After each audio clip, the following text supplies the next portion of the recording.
Hey, it's Laura LaFay here with the Unlimited Potential series.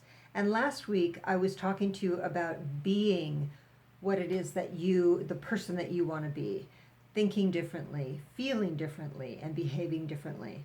And this week I want to connect that up with what it is that you want. So taking it a step further. So basically, your desire is what connects you to your true self. And that the implications of that are pretty amazing. It's pretty important. So, what is it that you want? A lot of people have trouble with that question. And in fact, when I ask it, a lot of people answer me in the negative. They say, well, I know what I don't want. And that's kind of the process of elimination that we go through in our lives. But unfortunately, it's not very helpful in creating what it is that we want. Because if you're focusing your attention on what you don't want, that's pretty much what you're going to get more of. Just like we talked last week about the psychological tension of how our mind and body tends to pull us back into homeostasis or pull us back into what we've always done, the way we've always done it, and ultimately then getting the same result. And that's not what we want. So this negative orientation of focusing on what you don't want often is shielding you from what you're trying to avoid. And so a lot of times we answer the question, what do I want, based on what you don't want. So let me give you a couple of examples. So a lot of people will say, what I really want is a relationship, when what they're trying to avoid is loneliness or being alone. Some people will say, I really want my own business. And the reason they want that is because they don't want a job. So you have to really look and see and ask yourself and be honest with yourself about, is what you want really more about what it is that you want to avoid? Because that isn't going to fly. That isn't going to take you where you want to go. So what we really want is to be ourselves. We want to bring that unique, engaged energy that we have to the forefront. We want to be alive in our lives and really actively pursuing things that make us happy. And in order to do that, we've got to figure out what it is that lights us up and what it is that makes us feel good. And those two things obviously are going to be very similar, if not the same. But you've got to first of all feel like you deserve that you deserve to feel good. And that is a belief system. It's one of the places that we get into a little bit of trouble, and we sometimes need a little bit of help from a coach. So the brain, like I said, kind of shows us the past. Your passion is what's going to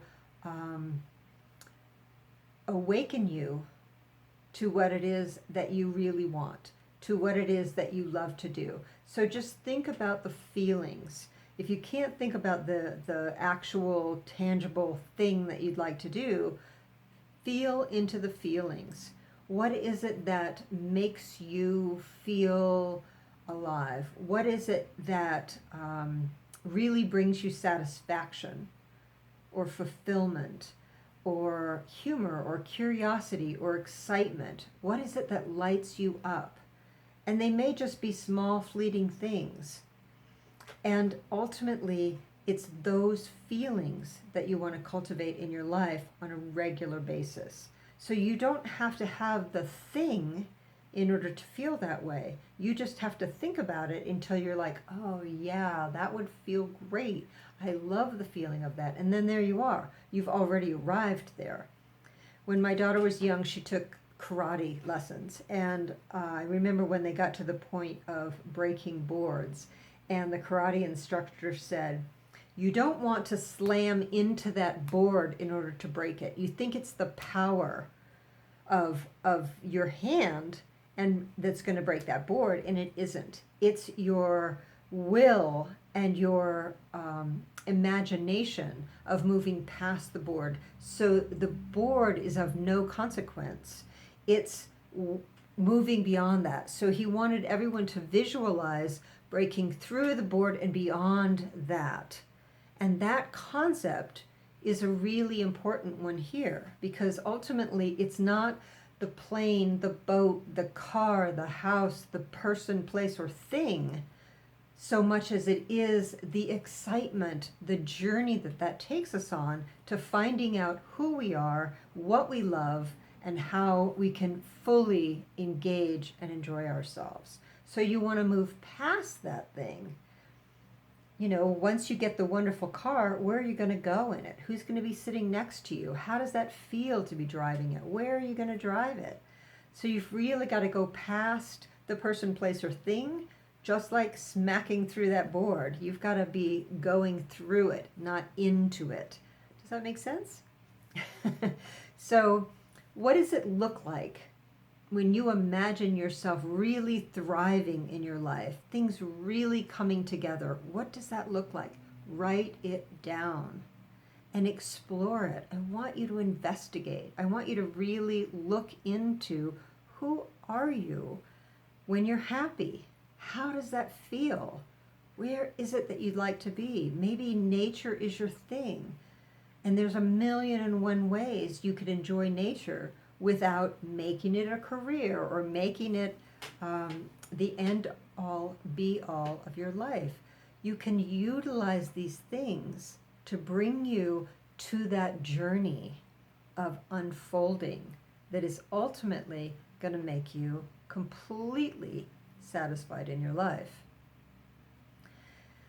So again, I want you to investigate. I don't want you to waste one more moment thinking about who you should be or who someone told you to be. I want you to really investigate who you are at the core of it. And I want you to be honest, again, in looking at what might you be avoiding.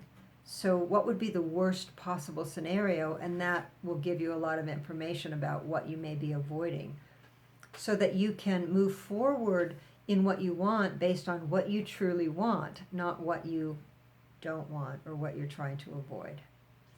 So thanks so much for today. I'm Laura LaFay with True Seed, and I'll see you next week.